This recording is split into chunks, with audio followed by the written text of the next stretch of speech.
How to fix Facebook page won't load. Hey, what's up, guys? Welcome back to our YouTube channel, and let's get started with fixing this problem. First thing first, you have to make sure that you are using a latest version of Facebook.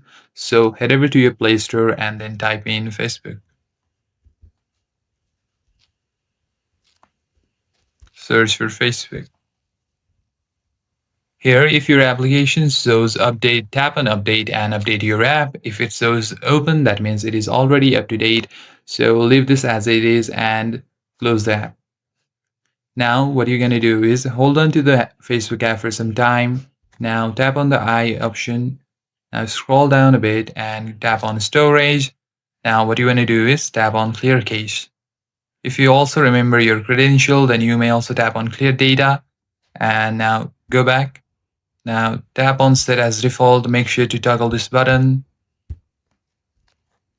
Now, tap on force stop and tap on OK. Now, close the application.